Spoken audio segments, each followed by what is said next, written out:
The candlelight flickered across the empty chair, like a cruel reminder that loneliness doesn't discriminate between tax brackets. And Alina Chen sat frozen in her designer dress, watching couples laugh around her, while her phone screen glowed with the message she'd read 17 times. Sorry. Something came up. 3 words that somehow confirmed every fear she'd buried under quarterly reports and boardroom victories. She was the CEO of a tech empire worth hundreds of millions, a woman whose signature could greenlight dreams or shut them down. Yet here she sat, stood up at the city's most exclusive restaurant, feeling smaller than she had in decades. Across the dimly lit room, separated by exactly 4 tables, and what seemed like entirely different worlds, Marcus Williams adjusted his tie for the 3rd time, the nice one he'd bought specifically for tonight. The one his 8-year-old daughter Zoe had helped him pick out, saying, "Daddy, this makes you look like a prince," and he tried not to check his watch again, because doing so would mean admitting what he already knew. She wasn't coming. The reservation had taken 2 months to get. The babysitter had cost him overtime hours he'd worked specifically for this evening, and somewhere in his cramped apartment across town, his sister was probably putting Zoe to bed, reading her the story he usually read, and he felt the familiar ache of trying so hard to build something new, while honoring everything he'd lost when his wife, Sarah, passed 3 years ago from an illness that had stolen her slowly, painfully, leaving him with a beautiful daughter and a grief so profound it had taken him this long to even consider the possibility of dinner with someone new. He stood to leave, dignity still intact if he moved quickly, but as he reached for his jacket, his eyes met Elena's across the restaurant, and in that singular moment of recognition, 2 people wearing their best clothes and their worst disappointments, something unspoken passed between them, a understanding that made him pause, then do something entirely unlike his normally reserved nature. He walked slowly to her table, his heart hammering, and whispered with a sad smile that somehow held kindness instead of bitterness, "Your blind date didn't show up either." Alina looked up, startled, her carefully maintained composure cracking just enough to let out a breath she didn't know she'd been holding, and she heard herself actually laugh for the first time in weeks. A sound so unexpected, it surprised even her, and she said, "Is it that obvious?" Gesturing to the untouched wine glass across from her, the menu she'd been pretending to read. Marcus glanced at his own abandoned table, then back at her, and with a vulnerability that came from having already lost the thing he'd feared losing most in life, he asked, "Would it be crazy if we didn't let these reservations go to waste? I mean, we're both dressed up. The food here is supposed to be incredible, and eating alone after getting stood up feels like letting them win, doesn't it?" And Alina found herself nodding before her logical CEO brain could list all the reasons this was irregular, unprofessional, or potentially unwise. Because the truth was, she couldn't remember the last time someone had looked at her like she was.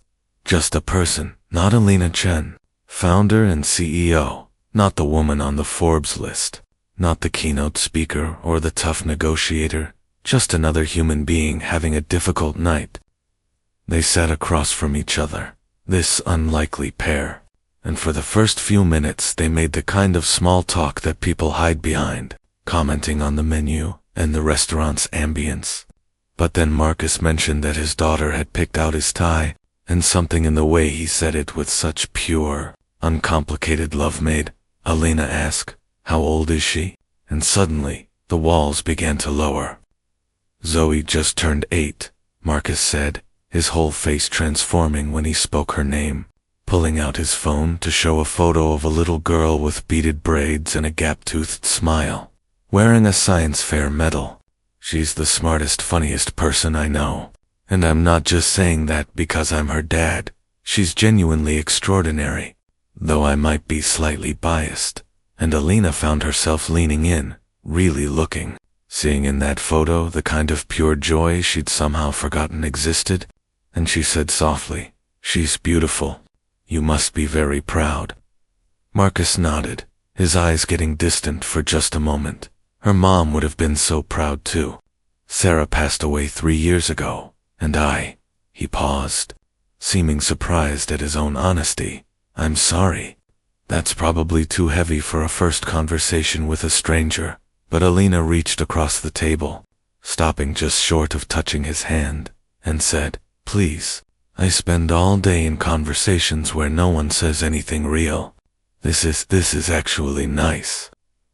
So Marcus told her about Sarah, about the way cancer had taken her piece by piece, about learning to braid hair from YouTube videos and having tea parties, where he was always the guest who had to speak in funny accents, about working as a mechanical engineer during the day and transforming into a dad who checked homework and signed permission slips at night, about how tonight was supposed to be his first attempt at dating again, because his sister had insisted he needed to start living again, not just existing, but how the woman he'd matched with online had apparently thought better of it.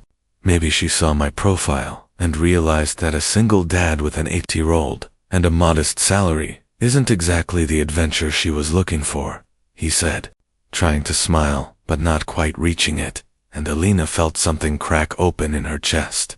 Some defended place she'd kept locked for years. Can I tell you something? Alina said, her voice quieter now, almost confessional. I have 17,000 employees across 4 countries. I have homes I've never slept in and cars I don't have time to drive. I've been on magazine covers and keynote stages. And tonight, I got stood up by a man I'd never even met, who somehow decided I wasn't worth 2 hours of his time. And the worst part, the absolutely worst part is that I wasn't even hurt because I liked him. I was hurt because it confirmed what I already suspect, that I've built this enormous empire, and somewhere along the way I forgot to build a life. Marcus watched her carefully, seeing past the expensive dress and the perfectly styled hair to something raw underneath. And he said, That sounds really lonely, with such simple, genuine empathy that Alina felt tears threatening for the first time in years. The kind she never allowed in boardrooms or negotiations. When did it happen for you? Marcus asked gently. When did you realize you'd chosen the empire over everything else? And Alina sat back, really thinking, traveling through years of decisions and sacrifices, and she began to talk in ways she normally only did with therapists. She paid $300 an hour to listen. She told him about growing up poor, the daughter of immigrants who'd worked themselves to exhaustion so she could have opportunities, about the scholarship to MIT, about building her first company in a garage with 2 male co-founders who'd eventually tried to push her out, about fighting and clawing and proving herself in every room until she became the room, about the marriages that had failed because she'd chosen board meetings over anniversaries, about the friends who'd drifted away because she was always too busy, always on her phone, always prioritizing growth over presence. I thought I was honoring my parents' sacrifice, she said, her voice barely above a whisper, by being successful, by being powerful, by never needing anyone but my mom. Before she passed last year, she asked me if I was happy, and I couldn't answer her. I literally couldn't think of what happiness felt like anymore. I know what achievement feels like, what victory feels like, what market dominance feels like, but happy. She shook her head. I'm not sure I've felt that since I was Zoe's age. The dinner stretched on, course after course, that they barely noticed, lost in a conversation that felt like it existed outside of normal time.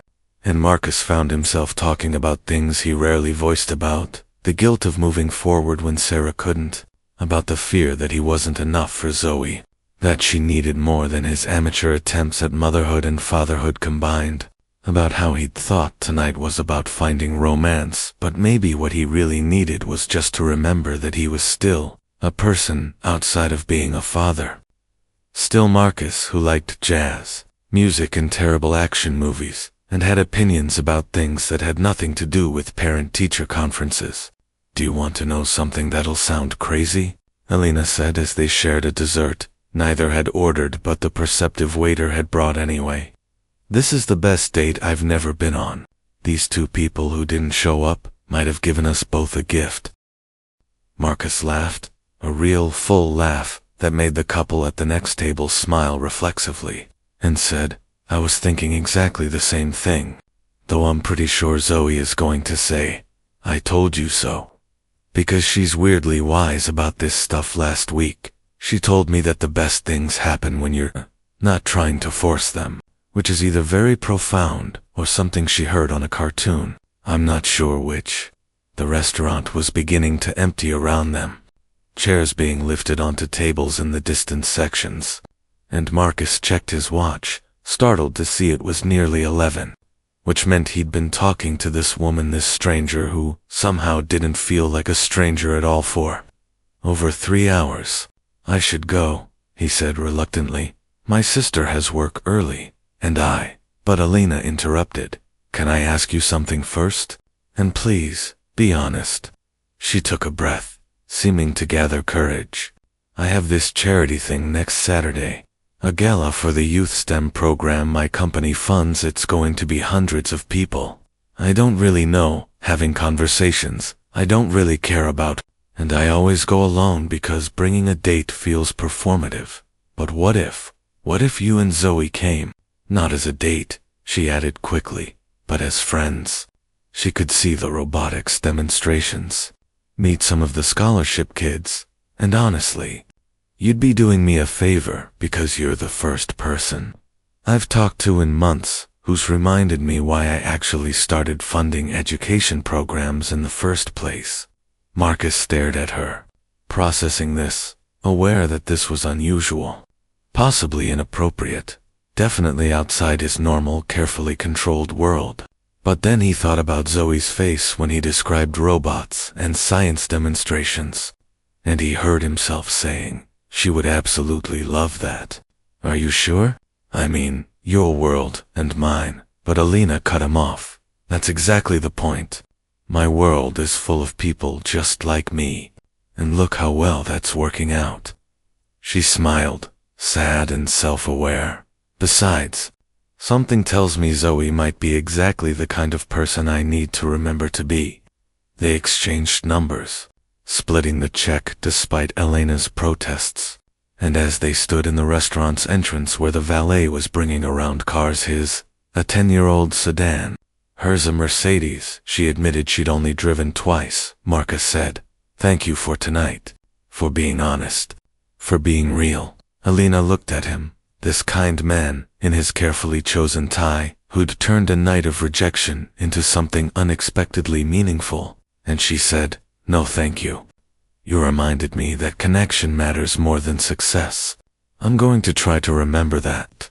Saturday came wrapped in autumn sunshine, and Marcus stood in front of his mirror, Zoe bouncing on his bed behind him, wearing the special dress she'd insisted on for the fancy science party with Daddy's friend.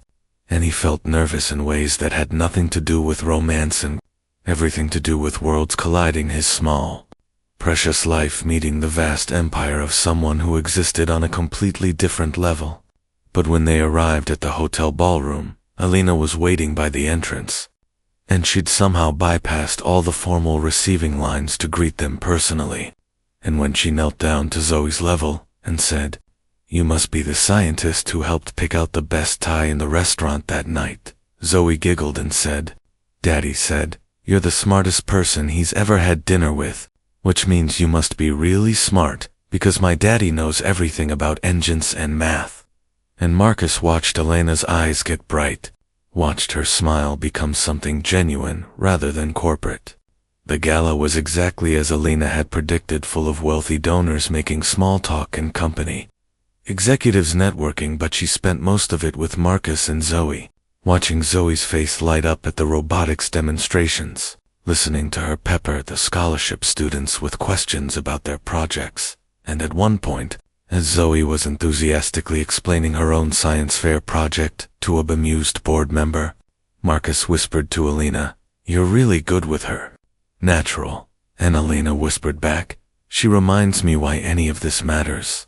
Building companies, making money, it's supposed to be so kids like her can have opportunities.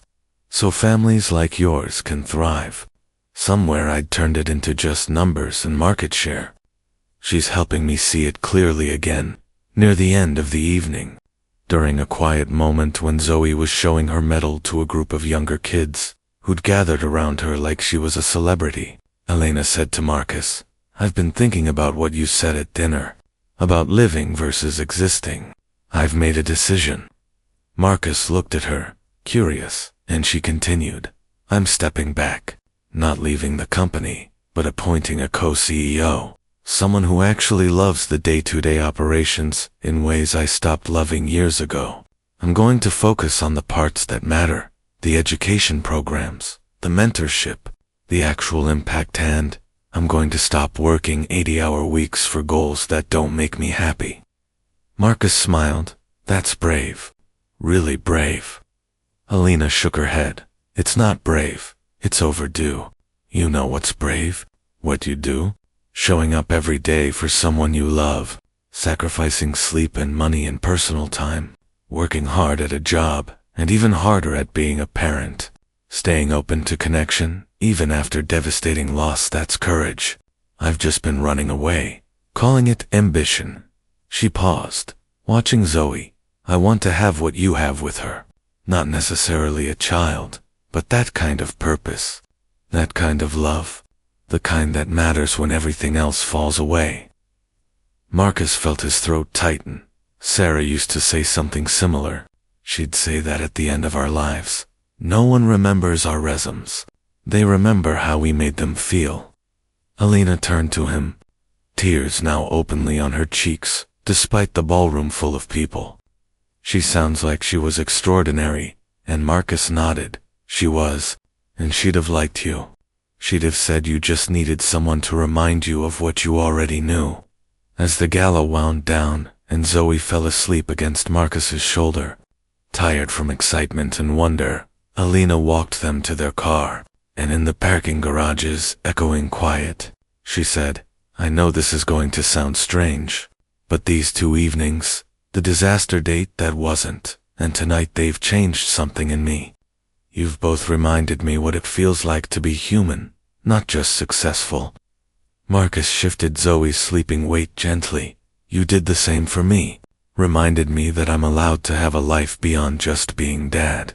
That moving forward doesn't mean forgetting." They stood there, 2 people from different worlds, who'd found unexpected friendship in rejection and loneliness. And Elena said, "Can we do this again? Not as dates or obligations, but as friends. Real friends who tell each other the truth." And Marcus, thinking of how isolated he'd become in his grief and responsibility, how much lighter he'd felt these past 2 weeks just having someone to talk to honestly, said, "I'd really like that." Zoe would too. "She's already asked me 4 times if we can see Miss Elena again." Weeks turned into months, and their friendship became one of those rare, unexpected gifts that changes the shape of life. Elena started leaving work at reasonable hours, began actually using her wealth for experiences rather than just accumulation, funded a scholarship specifically for children who'd lost parents, naming it the Sarah Williams Memorial STEM Scholarship, without telling Marcus until the announcement, which made him cry in the middle of a coffee shop where they'd started meeting regularly. Marcus, in turn, began accepting Elena's gentle encouragement to pursue things he'd set aside, taking a night class in advanced engineering he'd always wanted, letting Elena babysit Zoe occasionally so he could breathe, could remember who he'd been before loss had redefined him. They never dated, that wasn't what either of them needed, but they became the kind of friends who show up, who listen, who challenge each other to be better. And one evening, nearly a year after that first night in the restaurant, they sat on a bench in the park while Zoe played on the swings, and Marcus said, "You know what's funny? Getting stood up that night was the best thing that happened to me in years." And Elena, watching the sunset paint the sky in colors she'd started noticing again, said, "Same. We were both looking for the wrong thing. I was looking for someone to fill the emptiness. You were looking for permission to move on, but what we found was so much better." Marcus nodded. We found mirrors, people who reflected back what we needed to see in ourselves. Alina smiled, and we found proof that the best connections come when you're not performing, not trying to be impressive or perfect, just honest. Zoe ran over, breathless and happy, demanding they both come see how high she could swing. And as they stood to follow her, these two people who'd been stood up by strangers and found each other instead, Alina whispered, "Thank you for not walking past my table that night."